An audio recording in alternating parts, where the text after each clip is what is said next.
Et justement, est-ce que comment le rapport aux divinités a changé par rapport à ce qu'on pourrait voir maintenant?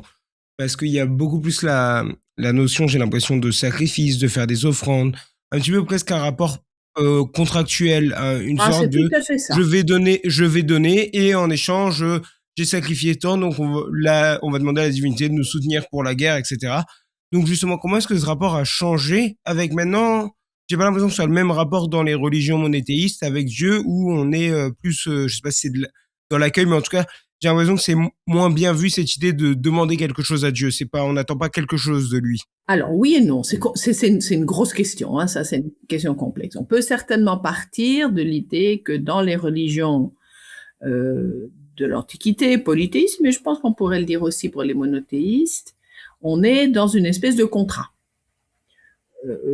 Je te donne quelque chose et en échange, donc dans une forme de réciprocité. Les hommes font des offrandes qui sont pas toujours des sacrifices au sens où on fait couler du sang d'un animal ou parfois même d'un être humain, hein, mais on peut offrir euh, voilà, des parfums, des fleurs, on peut offrir des objets, etc. Mais c'est vrai qu'on le fait avec cet espoir de recevoir quelque chose en retour. On prend soin des dieux.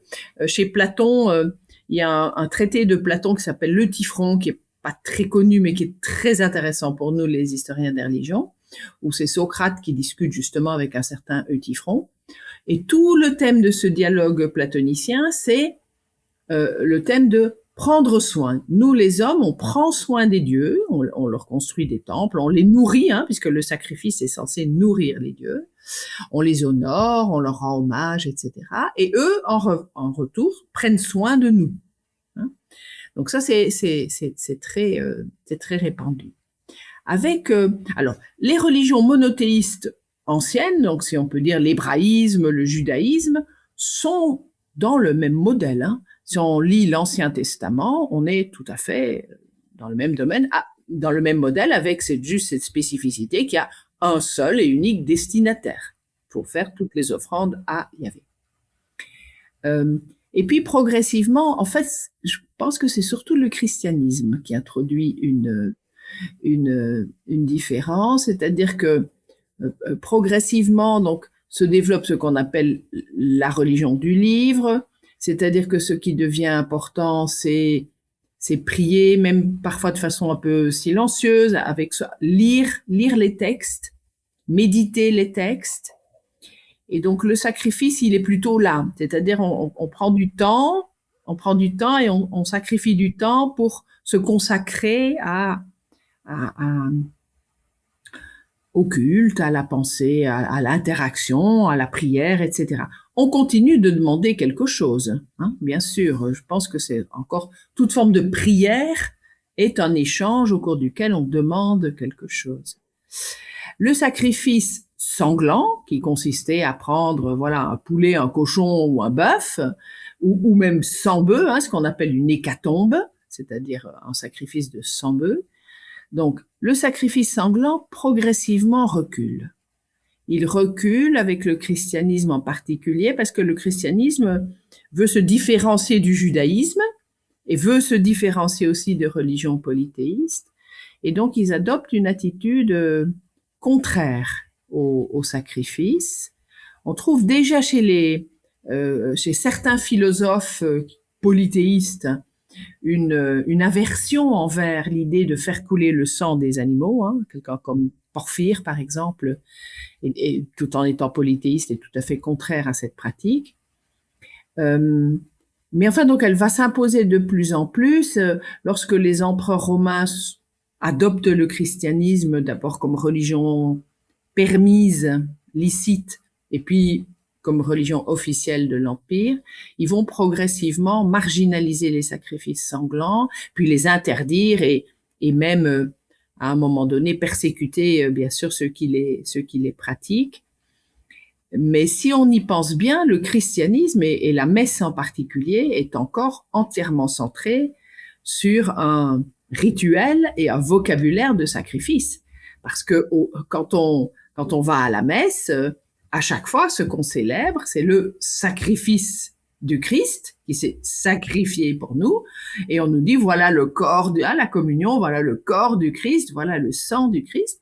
Donc on ne pratique plus de sacrifice sanglant, mais on commémore, on perpétue par le souvenir et par la liturgie le sacrifice, le seul, le dernier, le sacrifice final de Jésus-Christ, qui est censé être donc le Fils de Dieu, qui a, comme on dit, racheté tous nos péchés.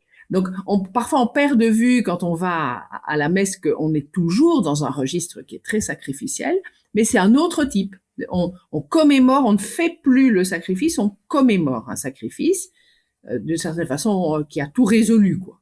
Voilà. Justement, est-ce que ce changement, j'ai l'impression, du sacrifice de quelque chose que l'on faisait physiquement, d'une action à quelque chose, j'ai l'impression qu'on rappelle, qu'on commémore, comme vous dites, symboliquement, c'est-à-dire qu'en plus, le sacrifice du Christ, quand même, symboliquement, c'est vraiment la personne innocente qui s'est sacrifiée pour acheter tous les péchés du monde, etc.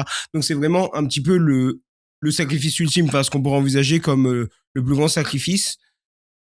Est-ce que la notion de croyance, elle a évolué avec ça, en passant de quelque chose qui était peut-être au départ plus pratique vers quelque chose de plus symbolique? Oui, certainement, certainement. Alors, moi, j'ai toujours un petit peu de réticence à parler de croyance pour les polythéismes de l'Antiquité, parce que quand on regarde les textes, les textes anciens, en particulier les inscriptions, moi j'ai beaucoup travaillé sur les inscriptions, sur les textes littéraires aussi, mais l'avantage des inscriptions, c'est que c'est vraiment la trace d'une pratique cultuelle quotidienne. Hein, dans les sanctuaires, on allait, on faisait une offrande, un sacrifice, on voulait laisser une trace, et donc on laissait un document écrit.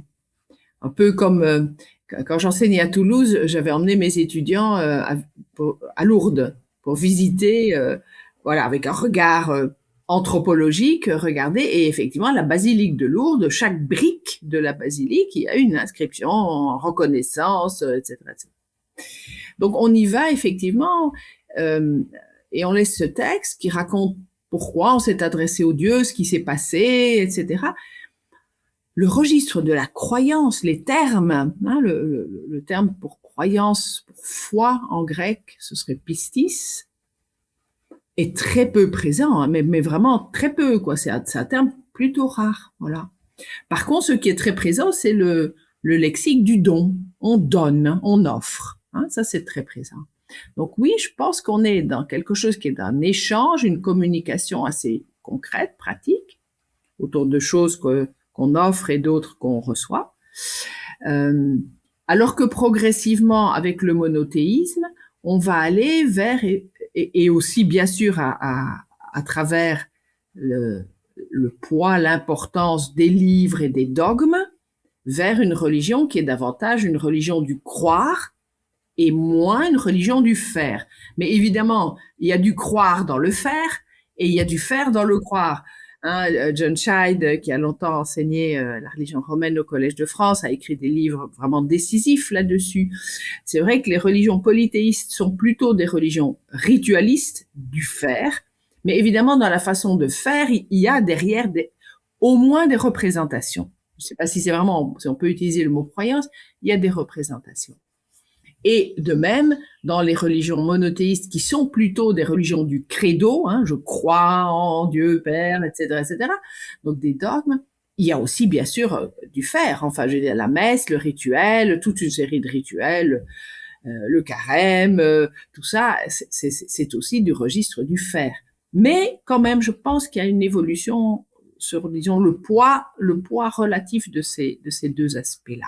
Et est-ce que justement cette évolution, enfin cette augmentation de la place prise par la croyance, par la représentation dans la relation justement à Dieu ou au Dieu, est-ce que c'est ça qui pourrait expliquer le passage de justement de Dieu polythéiste, qui j'ai l'impression ont beaucoup de comportements qu'on pourrait qualifier d'humains dans la manière dont c'est présenté. Après, je connais que, je pense, les gros clichés culturels, donc je sais pas à quel point c'est représenté dans vraiment, une fois qu'on recherche vraiment, un petit peu la tromperie, la trahison ou la ruse, par rapport à justement cette vision, j'ai l'impression, plus parfaite de la manière dont on conceptualise, par exemple, un dieu comme, justement, comme Yahweh, etc., ou même peut-être comme Allah, je suis pas sûr pour le Coran. Mais comment est-ce que c'est justement dû à ça? Est-ce que déjà, peut-être que je dis n'importe quoi dans ce cas-là, faut pas hésiter à me le dire aussi, mais voilà. Non, non, non, c'est pas n'importe quoi du tout. Et c'est un gros sujet, ça, hein, ce dont on est en train de parler. C'est vraiment pas facile de répondre en quelques minutes à ces questions-là.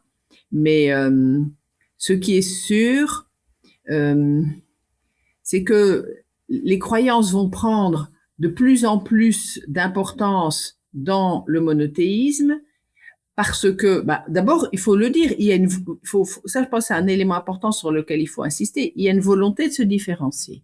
Il faut imaginer ce que c'est quand même que l'Empire romain. C'est une espèce d'immense marché religieux où il y a plein de choses différentes qui circulent. Et le christianisme, qui, je veux dire, pendant 2 siècles, n'est pas le christianisme, qui est, voilà, les gens qui sont adeptes de Jésus. Hein. Euh, mais il y a là une volonté de se différencier les uns des autres. Et lorsqu'on passe à des religions monothéistes, le caractère unique et exclusif de la divinité à laquelle on s'adresse porte avec soi l'idée de vraie religion par rapport à tout le reste qui serait faux.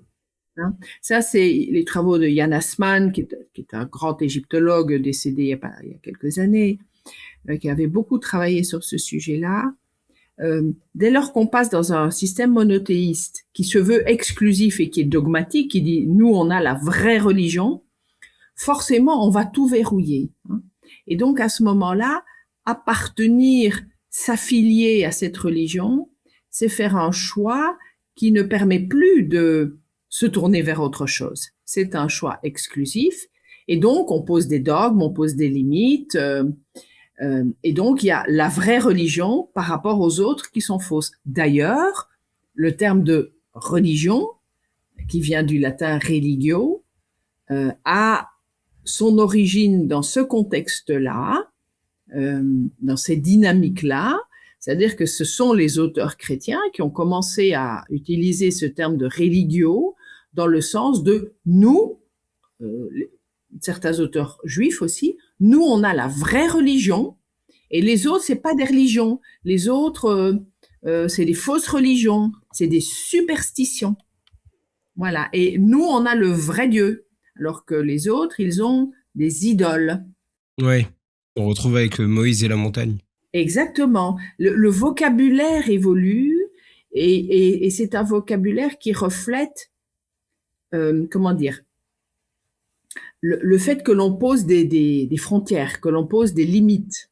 Voilà. Alors que jusque-là, on était dans un système ouvert où on pouvait très facilement, en étant grec, rendre hommage à Isis, une déesse égyptienne, en étant athénien, comme le fait Socrate d'ailleurs, aller à la procession de Pendis, qui est une divinité thrace. Tout ça était possible.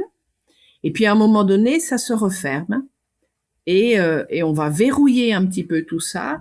Et à ce moment-là, évidemment, la notion de croyance devient évidemment, on adhère à une religion et on y adhère de façon exclusive. Alors que jusque-là, j'utilisais l'expression tout à l'heure, on faisait un peu son marché d'une certaine façon. Si on avait besoin de s'adresser à telle ou telle divinité qui n'était pas forcément la divinité de la cité, si on estimait qu'elle pouvait répondre aux besoins qu'on avait, il n'y avait aucun problème. Hein. Donc je pense que la montée en puissance de la notion de croyance, elle est fortement liée à cette évolution-là. Mais il faut le répéter, il faut jamais se fatiguer de le dire, c'est une évolution très progressive.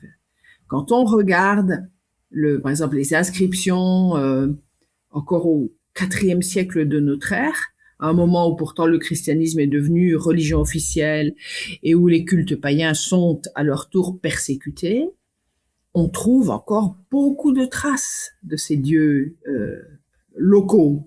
Parce que les gens qui habitaient telle ou telle cité, bah, ils étaient attachés à leur divinité locale. Et donc, certains allaient à la synagogue, d'autres à l'église, mais continuaient de pratiquer leurs cultes locaux.